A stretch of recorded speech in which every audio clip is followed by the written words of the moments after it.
আজকে এই অবস্থায়? বলার কিছু নেই, একটাই কথা, একটাই দাবি, পদত্যাগ মমতা ব্যানার্জি। আর কোনো দাবি নেই, মমতা ব্যানার্জি পদত্যাগ, আর যারা অপরাধী আছে তাদের ফাঁসি, এটাই আমাদের দাবি, আর কোনো দাবি। বিলম্বে বদল হয়, সন্দীপ ঘোষের নামে এফআইআর হলো টানা। দেখুন, এটা সবটাই আইওয়াস, কিন্তু ভারতবর্ষে সুপ্রিম কোর্ট যেভাবে আজকে দানা বেঁধে দিয়েছে, যেভাবে আজকে জবাব দিয়েছে এই কপিল সিব্বল, অভিষেক মনু সিংভি, মমতা ব্যানার্জি যে উকিলের বিরুদ্ধে, তাতে মনে হচ্ছে বাংলার মেয়ে যে ধর্ষিত হয়েছে, যে মারা গেছে, যার খুন হয়েছে, সে ন্যায় পাবে। নজিরবিহীন ঘটনা যে সুপ্রিম কোর্ট বলছে সিআইএসএফকে একটা হাসপাতাল পাহারা দিতে। বাংলায় 355 ধারা দিয়ে সমস্ত জেলা যেখানে এই ধরনের অপরাধ হচ্ছে, যে হসপিটালগুলোতে এই ধরনের অপরাধ হচ্ছে, যেখানে মানুষ নিঃসহায় হয়ে যায়, সেখানে সিএসএফকে পোস্টিং করেছে, প্যারামিলিটারিকে পোস্টিং করেছে। আমরা আশা করব সারা বাংলায় এই সরকারি হসপিটালগুলো যে দুর্নীতি আখড়া, সব জায়গায় প্যারামিলিটারি পোস্টিং করা হবে। সেখানে বলছে একজন ধর্ষণ করেছে, এমনই নমুনা আসছে।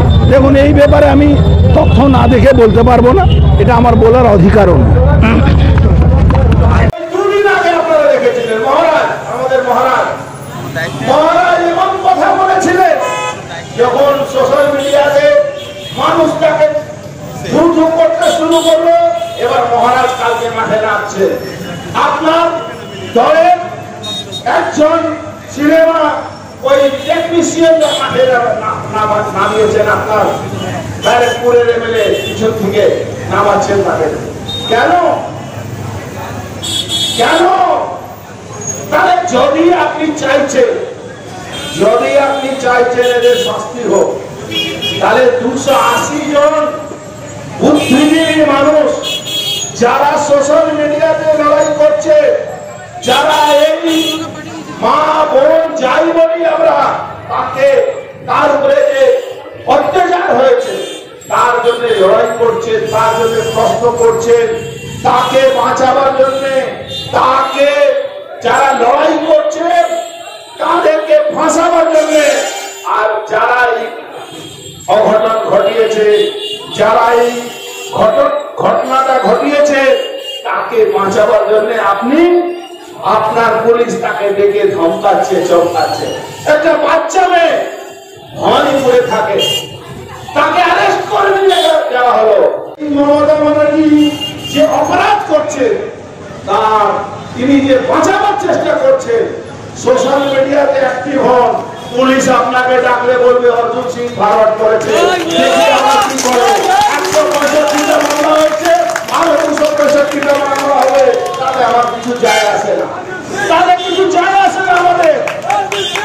আমরা একটা রাজনীতি কর্মী হিসাবে আমরা কিন্তু রাজনৈতিক পতাকা নিয়ে আমরা কোথাও যাচ্ছি না। আমরা দেখছি বাংলা মানুষ আজকে মাঠে নেবে। মমতা নিয়ে আমরা রাখতাম, যখন মমতা ব্যানার্জি দলের লোকেরা বলবো তো রাজনীতিক কথা আছে। আরে দিদি, একটা ধর্ষণ হয়েছে, একজন মেয়েকে ধর্ষণ করেছেন আপনার দলের যারা শীর্ষ নেতারা, ওখানে লুটপাট করে। আচ্ছা দিদি বলুন তো, আজকে আপনার পুলিশ একটা এফআইআর করেছে কালা থানাতে এফআইআর করেছে, বলেছে নাকি সন্দীপবাবু দুর্নীতি করেছেন, সন্দীপবাবু এখানে টেন্ডার দুর্নীতি করেছেন, সন্দীপবাবু এইভাবে দুর্নীতি করেছেন। তাহলে দিদিমণি, আজ পর্যন্ত এই সন্দীপবাবুকে আপনি চিনতে পারছিলেন না? যে সন্দীপবাবু নামে আজকে আপনার পুলিশ এফআইআর করছে, সেই সন্দীপবাবু যে আপনি রাতারাতি ওখান থেকে অন্য জায়গা বড় পদে দিয়ে দিলেন, তাহলে কি আপনি জানতেন না? বকটুই ঘটনার সময় 10 জন মুসলমানকে পুড়িয়ে মারা হলো, তারপরে সেই মুসলমান লোকেরা আপনাকে ভোট দিয়ে আবার ক্ষমতায় আনলো। তারপরে আপনি আজকে বাংলার যে মানুষ যেভাবে মাঠে নেবে, আপনার যে অসল তথ্য, আপনি যে কে, আপনি যে কি চাইছেন, আপনি ক্ষমতায় থাকার জন্য আপনি কি না করতে পারেন, তার জন্য যখন মাঠে নেবে মানুষ প্রতিবাদ করছে, তখন আপনার পুলিশ লাঠি চালাচ্ছে। আপনার এই যত পাপীরা ওখানে আছে, যত জায়গা আপনারা এই খুন, ধর্ষণ, বলাৎকার, অত্যাচার, জোর জুলুম করছেন, মানুষ তার কৈফিয়ত আপনার দিকে চাইবে, মানুষ তার জবাব আপনার দিকে চাইবে। আমি ধন্যবাদ জানাবো, বহু মহিলারা সোশ্যাল মিডিয়াতে অ্যাক্টিভ হয়েছে। একজন মহিলা বলছে, একজন পুলিশ অফিসারকে, এই কাকুকে, নিজের মেয়েকে কোলে নিয়ে বলছে, এই কাকুকে জিজ্ঞেস করো তো যে আপনারা এই ধর্ষণকারীদের পাশে কেন আছে, আপনারা এই ধর্ষণকারীদেরকে বাঁচাবার চেষ্টা করছেন না। এটাই দরকার আছে বাংলা সবসময়, বাংলার মহিলারাই পরিবর্তন করে সবসময়। আজকে পরিবর্তন নয়, আজকে পদত্যাগের দাবি করতে হবে মমতা ব্যানার্জিকে। মমতা ব্যানার্জি আর নয়, নামান্য যেতে হবে। ওখানকার আপনার যারা কোর ভোটার, আপনার যারা ভাইরা, আপনার যারা দাদারা, যারা ওখানে বসে আর বিকলে এই পাশবিক অত্যাচারের সহযোগিতা করে, তারা ওষুধ বিক্রি করে হসপিটালে ভর্তি করতে গেলে ওই বেলগাছিয়ার গুন্ডারা যারা সেই দিন রাত্রিবেলা ভাঙচুর করেছিল, একটা আন্দোলনকে কালি লাগানোর চেষ্টা করেছিল, তাদেরকে না ধরে যারা হসপিটালে ট্রিটমেন্ট করাতে গেছিল তাদেরকে অ্যারেস্ট করে দিয়েছে। দিদি আর কতদিন আপনার এই কালো মুখটা মানুষ দেখবে?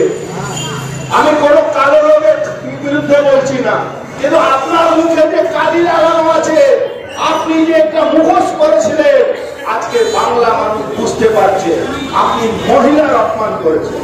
আপনি আপনার দলের লোকেরা বলে তো মাঝে মাঝে, একজন মহিলা মুখ্যমন্ত্রী ভারতবর্ষে বিজেপি লোকেরা দেখতে পারে না, তাহলে সহ্য করতে পারছে না। যদি বলি আপনার কি লজ্জা হচ্ছে না যে আপনি একটা রেপ, একটা ধর্ষণকে আপনি বাঁচাবার জন্য